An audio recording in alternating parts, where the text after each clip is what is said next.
It's now been 3 months since a student uprising in Bangladesh brought down the government and forced Sheikh Hasina to flee the country. Back then, video clips of overjoyed protesters filled the world's social media following Hasina's downfall. The government had carried out a long and brutal crackdown as she tried to cling to power. According to Bangladesh's health ministry, more than 1,000 people were killed by security forces and 30,000 injured. Some of them are still in hospital today. DW's Beenish Javed met with protesters still struggling to recover from their injuries in the Bangladeshi capital. Bilal Hussein was shot in the eye and is now partially blind. He is readmitting himself to Dhaka's main eye hospital in the hope doctors will be able to alleviate the severe pain he's been feeling on and off since August 5th. That, says Bilal, was the day that Bangladeshi police fired a bullet directly at his eyes. I walked up to other protesters to give them water. Police told us that they had surrendered as the government fled. But a few minutes later, they started shooting at us. We started running, and I saw a protester get shot. I tried to pick him up and was shot in my eye. He's one of the many protesters with eye injuries. According to the health ministry, more than 400 people were left partially or completely blind as a result of police action, as Sheikh Hasina's government fought to crush the uprising. In another part of the city, Dhaka Medical College and Hospital is treating patients with different kinds of injuries. The hospital specializes in plastic surgeries and is offering its services free of cost to all injured protesters. Hospital officials here say they have treated hundreds of people, most of whom have been discharged, but not those with severe bullet wounds. Most of the patients who had lost their skin, muscles and soft tissues, they are here for the reconstructive purpose. And a lot of patients actually with the bone exposed and the chest injury, brain, skull injury, they need specialized plastic surgery. And we are doing this thing here. The banker Bala's leg was shattered by a bullet. Almost 4 months after it happened, doctors are still fighting to save his leg. This bullet ruined my future. I had just finished my honors degree from Madaripur Government College, and the results are yet to be released. This would have been the best time for me to get a job and build a career. But I got shot right at this time, and there are no assurances on how long it will take for me to recover.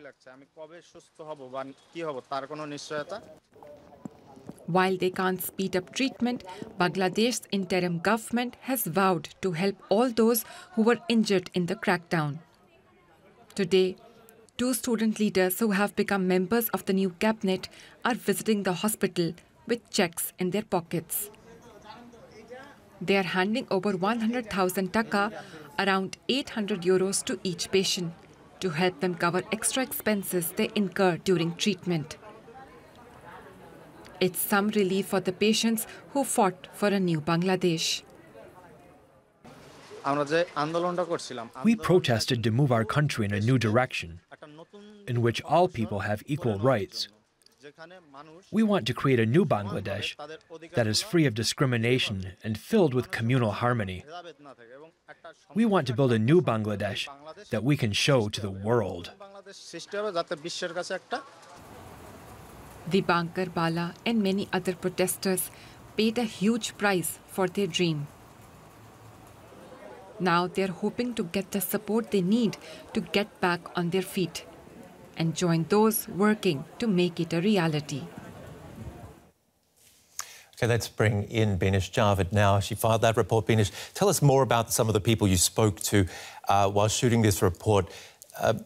You begin to wonder the number of eye injuries incurred makes it sound like some sort of strategy by the police. Ben, To actually find out if there was a strategy or not, of course, we need like proper, fair investigation.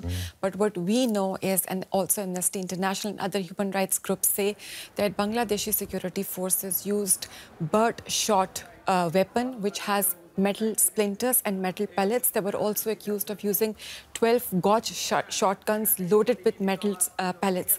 And these metal pellets and splinters spread when they are shot. And these splinters and metal pellets were, many protesters have given these testimonies that their bodies were filled with these splinters.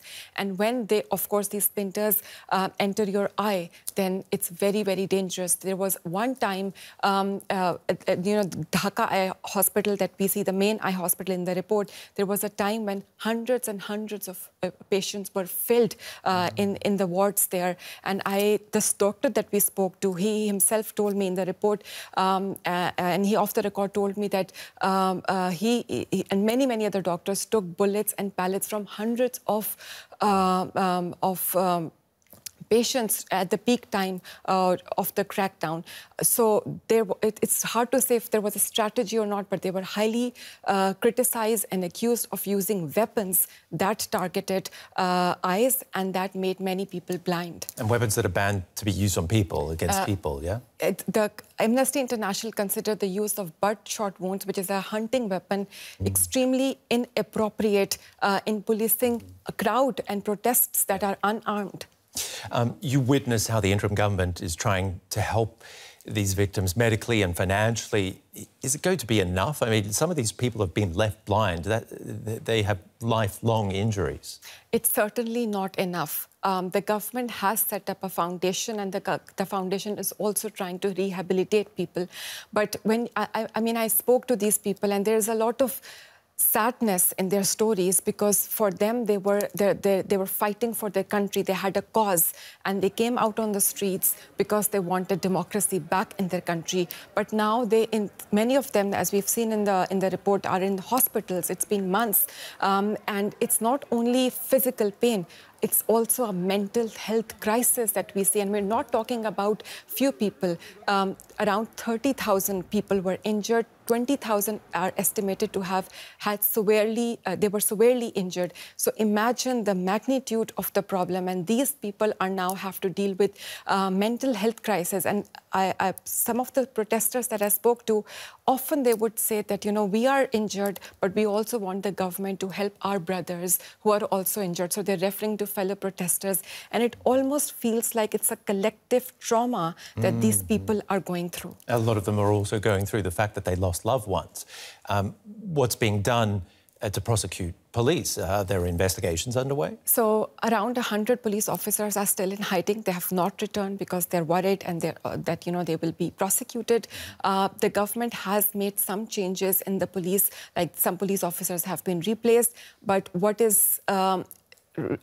really needs to change is that the police and other security forces over the last 15 years of Sheikh Hasina's rule were highly politicized. So the whole system needs an overhaul. What the government has decided to do, they have created a commission that is working to make reforms. There's a UN fact-finding mission also that's working with the interim government of Bangladesh, and they will also present a report that will help make necessary reforms in the police force and in the security forces. So next time they're not involved in human rights, so openly involved in human rights violations. It sounds like some of the students' goals are being met if such huge reforms are underway. I would say there's still hope because it's still fresh. So a lot of people that I've spoken to, not only students, but ordinary Bangladeshis, they still are giving time to the interim government. They are still, Muhammad Yunus, the leader, enjoys a lot of goodwill of the Bangladeshi people. So they're still giving the interim government time. They are being patient, but of course, interim government also has a responsibility to deliver. So these reforms, it's not only the reforms for law enforcement agencies, but also the constitution, also election process. So there's a huge responsibility now on the interim government, where Bangladesh is like a country of 170 million people, and majority of them appears to be backing the interim government, but they also have to deliver democracy. They also have to deliver rule of law to the Bangladeshi people, and also all the sacrifices there's hope that those sacrifices were not in vain. Beenish Javed, thank you very much for your reporting and coming in to break it all down for us. Appreciate it. And Sarah Hussein is a lawyer based in Bangladesh with a focus on human rights. She joins me now. Welcome to DW, Sarah. We've heard one of the injured protesters in that report there tell us that the bullet he took ruined his future. Is the compensation that's being offered by the government enough, given how badly injured some people were?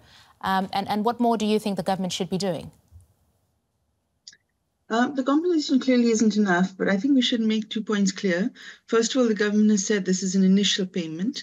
They've also set up a foundation to raise funds and encourage others to contribute there as well, so that actually the people who have been injured and who, as you saw, need to rebuild their lives can get the necessary support for doing that. I think the amounts that are paid out need to be paid based on an assessment of the kind of loss each person has suffered, whether they have dependents that they're responsible for and so on. We need to follow proper principles for doing that, and the July Memorial Foundation that has been established for the purpose of responding to the needs of the injured and also to the families of those who've been the bereaved families of those who were killed during those protests is, I believe, going to be looking into those issues as it moves forward. So yes, it's not enough right now. More needs to be done, but I think that those issues are being considered. And what about the people who caused these injuries? Are they being held accountable? Unfortunately, not yet. There are different kinds of efforts ongoing. The family members of those who've been killed have filed a number of cases across the country. There are many issues with those processes, whether they've had enough legal support for doing that. There are concerns that some of their efforts to seek justice are also being influenced by other partisan political interests, not necessarily those in government, but outside. At the same time, government has also said it is a priority for them to seek justice and accountability for that, what happened in July and early August, and the killings that were perpetrated by the government then in power and the police forces. But I think that the issue is we still have, there are huge challenges in this area, and what we really need is, I think, urgent high-level coordination from within the government of the different initiatives around justice, accountability, the reparations work that is already happening from the foundation, and very importantly, seeking the truth of what happened. Many of us, everyone who was there in the country knows what happened. They saw it with their own eyes. But we now need to build that documentation and build that process towards seeking accountability. It's extremely challenging, where many of those responsible at the highest levels have fled the country. And on that point, Sarah, I want to bring in the former Prime Minister, Sheikh Hasina, who will she be extradited from India, where she currently is, to face justice back home? That remains to be seen. I think that the government has said that it will act based on what decisions are made by the courts in this respect. There is a case, there are a number of cases, very large numbers of cases against the former Prime Minister and others before the courts, including before the International Crimes Tribunal. And there is an upcoming hearing later this month before the International Crimes Tribunal, which has issued summons for production of many of the senior officials involved in, allegedly involved in carrying out and directing and controlling the killings and the other atrocities that occurred. So it remains to be seen. All right, that is Sarah Hussein. We appreciate your insight. Thank you. Thank you.